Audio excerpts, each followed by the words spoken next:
20,053 మందికి నలుగురు పిల్లలు అంటే 80,212 మందికి వీళ్ళకి కూడా ఇస్తున్నాం. ఏ మాట అయితే నేను చెప్పానో ఆ మాట ప్రకారం, ఒక పద్ధతి ప్రకారం, ఒక మాటలో చెప్పాలంటే ఇది ఒక పాపులేషన్ మేనేజ్మెంట్కి ఒక ముందడుగు. నిన్నే జపాన్లో చూసాం, 9 మిలియన్ హౌసెస్ ఆర్ వేకెంట్. ఇంకొక పక్కన ప్రపంచం అంతా కూడా ఏజింగ్ ప్రాబ్లం, రెండోది ఎకానమీ కూడా దెబ్బతినే పరిస్థితి వస్తున్నాయి. మన భారతదేశం మీరు చూస్తే 146 కోట్ల జనాభా, చైనా 130 కంటే తక్కువ ఉంది. అయితే భారతదేశం కూడా రీప్లేస్మెంట్ లెవెల్ లేదు. 2.1 ఫెర్టిలిటీ రేట్ ఉంటే రీప్లేస్మెంట్, అది 1.9కు వచ్చింది. ఆంధ్రప్రదేశ్ అయితే 1.5 ఆ ప్రాంతంకి వచ్చేసాం. సౌత్ ఇండియా మొత్తం ఆ పరిస్థితిలోకి వచ్చాం. అందుకే ఇప్పటికే ఫ్యామిలీ ప్లానింగ్ నుంచి డెమోగ్రఫిక్ మేనేజ్మెంట్ వైపు అడుగులేస్తున్నాం. ఒకప్పుడు 2 పిల్లల కంటే ఎక్కువ ఉంటే స్థానిక సంస్థల్లో పోటీ చేయడానికి అర్హత లేదు. ఇప్పుడు అది తీసేశాం. 2 పిల్లల కంటే తక్కువ ఉంటే పోటీ చేయడానికి అర్హత లేదని కొత్తగా పెట్టాల్సి వస్తుంది.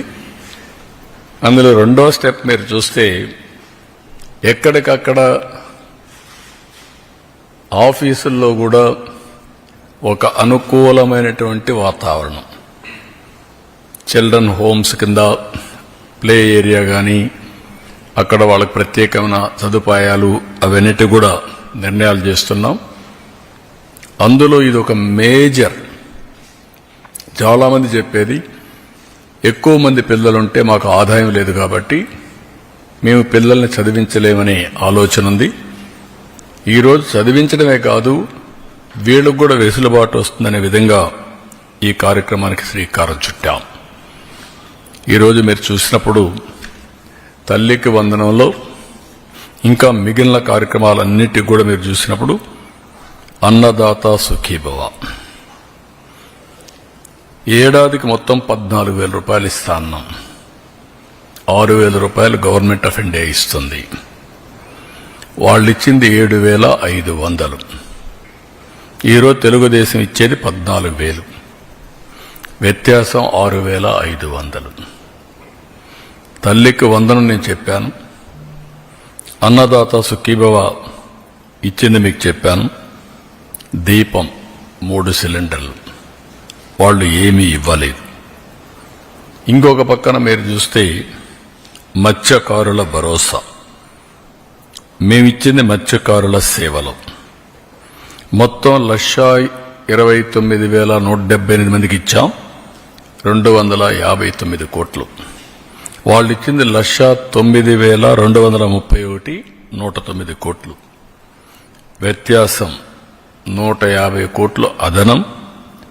19,947 మంది అదనంగా ఇస్తున్నాం. ఇది కాకుండా ఈరోజు ఎన్టీఆర్ భరోసా, ఇది చూస్తే వాళ్ళు ఇచ్చింది మొత్తం 21,630 కోట్లు సంవత్సరానికి. మేము ఇప్పటికి ఇచ్చింది 34,000 కోట్లు ఒక్క సంవత్సరంలో. వ్యత్యాసం 12,370 కోట్లు. అంటే బటన్ నొక్కుతున్నా సమీక్షం ఇవ్వడాలని మాట్లాడే పెద్దలకి ఇవన్నీ అర్థం కావాలి. ఆ రోజు చేసిన పని రాష్ట్ర ఆర్థిక పరిస్థితిని చిన్నాభిన్నం చేశారు, విధ్వంసం చేశారు. అభివృద్ధి అనేది ఎక్కడ కనపడే పరిస్థితి లేదు.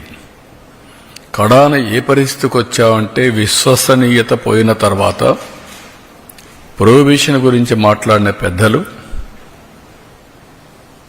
ఎక్సైజ్ తాకట్టు పెట్టి, మద్యం ఆదాయాన్ని తాకట్టు పెట్టి 25 ఏళ్లకు డబ్బులు తీసుకొచ్చే పరిస్థితికి వచ్చారు. ఇంకొక పక్క ఎంఆర్ఓ ఆఫీసుల్ని హాస్పిటల్స్ని ఇవి తాకట్టు పెట్టి అప్పులు చేసే పరిస్థితికి వచ్చారు. నెలవారీగా జీతాలు